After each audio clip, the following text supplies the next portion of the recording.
If I was starting SaaS from $0, I'm going to give you my exact B2B content strategy that I use. I use it currently today, and I've been in the B2B space about 5 years now, so half a decade.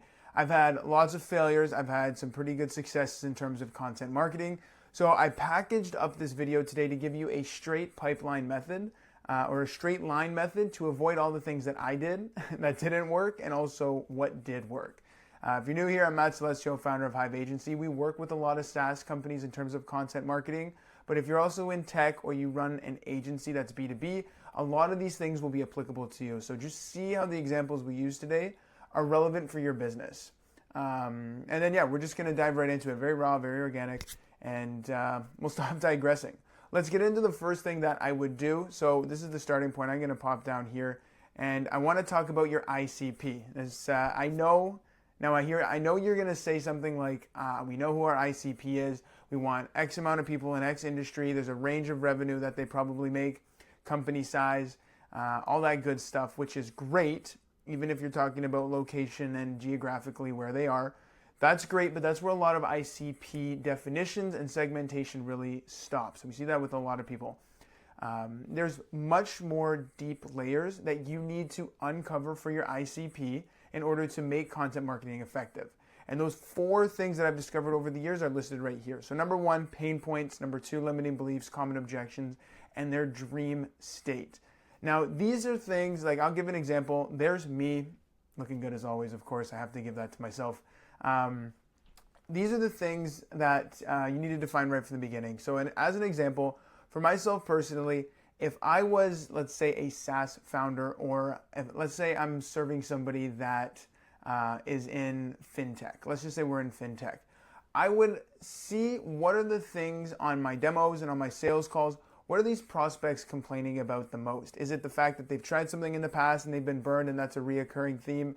Is it the fact that even now talking about limiting beliefs, like we don't think software like this will really work for our business because of whatever made up belief that they made? And uncover those as well. Same thing with common objections. Most of the clients that I work with, and even in my own business, there's like 10-ish, 5 to 10-ish common objections that you usually get, and you're answering them all the time. So package those up and add those to your ICP to understand what they're saying to themselves on a daily basis. And then lastly over here for dream state, this is where you take where they are today and then where they actually want to go. So not just in terms of where they want their business to grow or how much money they want to make, like what does their life look like after your solution or your product? And really define that from the beginning really strongly, because as you'll see later in the video, when you're talking and how we're describing the videos that we're going to use, we're going to be pulling a lot of information from here. So number 1, let's talk about your ICP, really refine it, and make sure that it is much more in depth than the surface level information that you've probably already given it. If you've already done this, great, you're ahead of the game. We can move into the next thing that I would do if I was starting out. After I define my ICP, I would move down here to what I call content pillars. Most of the time when people are making content, they're just throwing up content either on LinkedIn or Instagram, and they're just blasting out as much as they possibly can. Maybe you made a make.com automation and you're just automating the whole process. That's good for visibility, but in my opinion, if your content is scattered and there's no containers around it to give it some structure, you're just making noise. So for content pillars, I would ask you to find either your overarching service that you have, or if you have multiple services, tie your content pillars to those. So a great example for our company here at Hive, we do 4 main services. So we have 4 content pillars that respond or correspond to each of them. So to give you an example, we do content strictly on content marketing, personal branding, SEO and AEO, and then biz ops. Like I said, we have services that range for each of these different content pillars. So it makes sense that every topic we put into each of the containers can naturally transition our viewer into working with us or taking the next step into our content ecosystem. So for you, what are the services you offer? Can you segment your topics accordingly? And as an example, like if you wanted to do, like if you only had content marketing, I know you're a SaaS company, but let's say you only had one topic like content marketing, I would break that down even further. So you can talk about content marketing and you can nestle personal branding under that. You can nestle SEO or topic research under that. You can also nestle just even confidence in front of the camera and speaking in that way. So that way you can have different content pillars that fall under it. But it's good for number one, diversity, and again, making sure that your content isn't scattered. That's the biggest thing, is we want to make sure everything's aligned with what we actually do as a company. So think about what that is for you. And then these are going to be the pillars in which you create subtopics under. And again, naturally transitioning people in. So what we've got so far, we've got ICP and we've got content pillars. Now let's go ahead and let's put this into action, because the next step you want to do is pick the mediums in which you want to post on, so the platforms. Now most people want to do Instagram and TikTok. I highly recommend against that in B2B space for a number of reasons. Number one, the shelf life for these platforms is very small.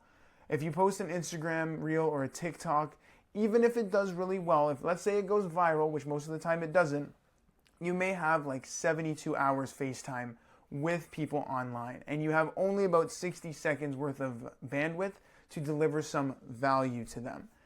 So for that reason, I don't like putting so much work and effort into such a small piece of content that people are going to scroll away from and forget about, unless they took immediate action on. Because realistically, if you're going to Instagram and TikTok, you are there to be entertained. I go to Instagram when I just want to brain rot for just 5 minutes. I've had a long day. I got yelled at on the phone, whatever it is. I want to just go put myself away and escape. I'm not really looking to do business, or I'm not really looking to learn something. And granted, not all the time, but for those reasons, that's why I wouldn't pick them. I've tried them in the past. I have done Instagram and I have done TikTok. I've gotten much better results in the next channels that I'm going to pick and show you. So what I would actually pick would be two mediums, YouTube and then SEO and AEO. These are the ones that you want to actually do, in my opinion, for SaaS marketing or any B2B marketing, tech, agencies, whatever it is. So video marketing, SEO, and AEO. YouTube, we do this every week. I would do always either 5 to 10 minute videos. I wouldn't go crazy more in depth unless we're doing something like this today where it's a little more raw and organic, because this is for somebody who's later into, let's say, a awareness funnel, which we'll get into in a minute. But it just gives you a good way as a personal brand to spend some time with the people who are watching your content. So if you're still watching up to this point, it's 7.5 minutes with me versus if you watch my Instagram reel and maybe watch 15 to 20 seconds of it. You can just engage much more with YouTube, and then at the same time with SEO and AEO, so a lot of blog content, you're discoverable across multiple platforms, and all you had to do was release a blog on your own website, which is why it's really great, because it can extrapolate elsewhere. And the beautiful part about these two now, as they marry and merge together, is they're both search engines. YouTube is a search engine, and a lot of these AI platforms, also Google, it's a search platform. So the more you invest in your content marketing, whether it's blogs or YouTube together, you are building up this topical authority across two big platforms that all pull and generate answers from the same thing. So that's why these are really important, and I highly recommend them too. So YouTube, and then blog strategy, SEO strategy. Now let's get into what that actually looks like, because I want to show you a little bit about how we do YouTube, or how I would do YouTube. So number one, content is a lot of work. We understand that. So to make things nice and easy, I would do 4 YouTube videos per month. And I've experimented with this. I can get it down to about 2 hours with myself and clients, and we have content for the entire month. And that's like 1 a week. And that's good because it's a nice cadence. It's still consistent enough for you to be in front of your prospects or subscribers' faces, and not so much where you're burning yourself out as a founder. If you can do more, great. I would say double it if you could. But again, I'm a big proponent of quality versus quantity. So for this a specific example today, like this actual Miro board that I'm showing you, I spent about 2 hours on it, just creating it. And it'll take me about 15 to 20 minutes to record. So all the recording takes about 2 hours, and then you got content for the month. But I'm able to do much more quality for this video because I don't have to produce 8. I only had to produce 4 videos this month. Does that make sense? Anyways, so we're doing 4 videos per month, and that's what I would start out with. And I want these videos to do 3 things for my business. Number one, I want to send them either directly to my website. Because if you just discovered me on YouTube, I want you to go check out what we've done or what we're all about on our actual website here. Number 2, if you don't want to go to the website because sometimes it's a weak call to action, I will always offer some type of gated content relevant to the actual topic that we're speaking about. So back to those topic pillars, which we had over here. Where did it go? Where you can see content marketing and SEO. Those are the pillars. I have gated content pieces for both of those pillars. So how B2B SaaS and agencies can rank on ChatGPT, Perplexity, Gemini, that's for SEO. And then for content marketing, it's how video can help you pre-sell your prospects before a sales call, and how that helps leverage your outbound and your SDRs and your AEs. And those I actually link from the YouTube video to be like, hey, if you like what you see, you can go ahead and click the link below and get this for free. And because we're in the content marketing topic, if you like what you're hearing, I actually link this playbook for you below. It's free, like I said, and it walks you through a lot of the content what we're speaking about today in a much more step-by-step way. So if you like that, you can go ahead and click below. It's literally right there for free. Anyways, like I was saying, we do website, we do the gated content, and then I also want to send them either directly to an application form. So if you are, or let's say my prospects are watching this video and they really like what they have to say, they go, I want to work with them, or at least I want to open the conversation. I link an application form below in every YouTube description so they could just take it right to the calendar. So I give them a couple options, so like a really soft call to action, just go check us out, or a little bit more meat and potatoes, hey, you can get something of value, or hey, you're ready to work with us? Click below. And these videos over time just continually funnel traffic to your website and to your owned audience. So I always send it back to either a newsletter or my CRM, and then that way I can keep re-engaging the people who I already know are interested and warmed up because they've watched my YouTube videos. So that's how this whole ecosystem of YouTube works. And keep in mind, like, we're not just saying what kind of content can we create or what topics are we going to do. We keep it in line with the content pillars, but we're also doing research on YouTube and keyword research to make sure that the content that we're making is relevant and trending with the current search terms that people are doing. So that's how YouTube works. And I'll show you, I made a post the other day on LinkedIn, and we've gotten some pretty good results with YouTube. So I actually grew the personal brand in just 6 months by 338.9%. And you can see some of the screenshots here. I wish I had the screenshot earlier. I actually had 97 subscribers when I first started doing it. And we ended up bringing it up to almost 600 now.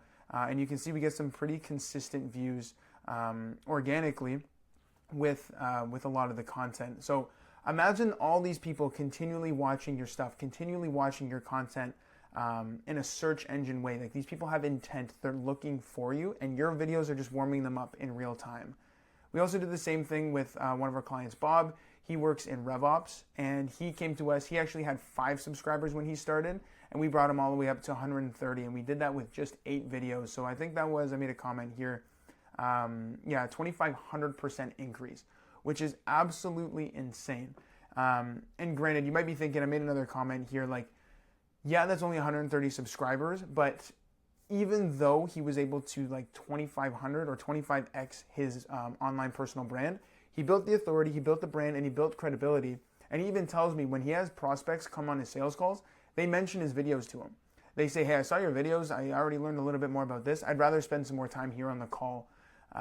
So it's helping, again, really warm up the audience, and you can see it in real time, especially when people come onto your calls.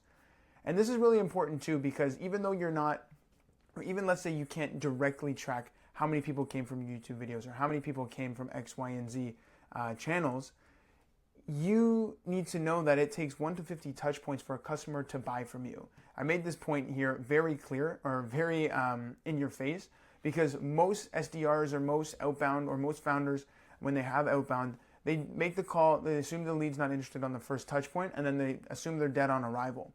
But that's not the case. Like, people need to research you a little bit. They need to see your founder face to face, or they need to see the person they're going to be doing business with before they even come into your business to start having that long sales cycle with you, or short sales cycle depending on how long. But these videos serve as those touch points that work for you 24/7, and that's the beauty of YouTube, because again, like you said, it warms up the prospects and the audience. And now this is where we're going back to the ICP that we said was very important in the beginning, because all of those pain points, all of those limiting beliefs, those common objections, those dream states, you're infusing that into your YouTube videos. Because when you do that, you know your prospect, number one, is this video or the content is for them because you're talking about their pain points. Then you can also use your videos to shift their limiting beliefs. Most of the time, and then also with common objections, they kind of go hand in hand, because those are the things you're going to see time and time again on your sales calls. But if you're able to address those in the video and do it in a way that's not so salesy or pressury, because they're not on a sales call, they can't bring that baggage to your call. Your content is doing the heavy lifting. I've left that here. Your content is doing the heavy lifting for you. So when you get onto the call, it's less about battling for the sale and convincing or trying to persuade. You're just confirming the fit, because yes, you've sold the dream state after you've talked about the pain points, you've shifted the limiting beliefs and the common objections, and now when they get on the call, after they know about the dream state, you can say, here's a little bit how we do it for your business specifically. So it's more of a collaborative sales call, and then content does all of that for you, and that's why I'm a huge proponent of it, to go with that YouTube strategy. Now let's get into the actual SEO. I'm trying to keep this video tight. I don't want to go on too far, but this is where we want to do a mix of traditional SEO and then AI SEO, or AEO, GEO, however you want to define it, because traditional SEO is not dead.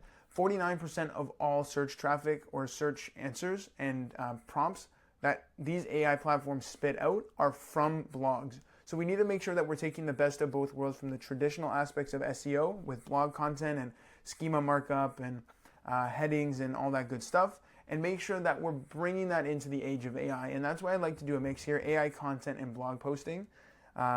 There's tools that I use here at Hive, and then if you want to do this yourself, there's tools out there where you can do your keyword research for SEO, like traditionally, and then also there's AI SEO softwares out there to help you understand what topics you need to be covering and what topics you need to be creating content on. For us, we know exactly what our competitors are ranking for on these AI platforms, what our prospects are searching up in our industry into these search platforms, so we can get on top of those queries as well. If you guys do want help with that, you can use that link below to book a call with us. I'll show you exactly how it works.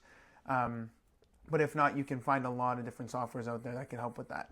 And it's also one thing to know that you can use these softwares, but know how to use them. That's the other thing as well. But essentially, because 49% of all of these platforms, because all those answers come from blogs, or 49%, I would focus on a blog strategy ongoing as well. And I would probably do about 8 blogs per month. I would leverage AI to write them, of course, and then humanize them and make sure that they're actually not just saying gibberish before going out and publishing, and then establish that optimal cadence.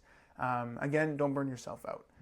Then, similar to what we're doing with YouTube, these blog posts go directly either to a gated piece of content, depending on the content pillar. Again, we're keeping these within the content pillar containers, or right to an application form.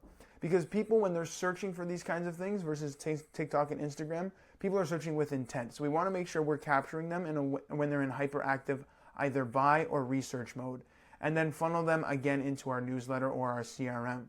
And that's the beauty of this blog strategy as well, because the blogs and the videos, they can link together, and it creates an entire content ecosystem. Because we have the pillars, and because they're slightly related on either the blog side or the video side, you can marry them together, and I'll show you a very specific example. I've linked here one of the blogs that we had. So this is one we just released today. It actually went out today. We were talking about content marketing for professional services. So you can see we have some blog content. Obviously, it's a lot of SEO tactics and things like that. But where we get into the videos, you can see that this video is highly relatable to the topic that we were speaking about, and you can just embed it and click it and watch it right in real time.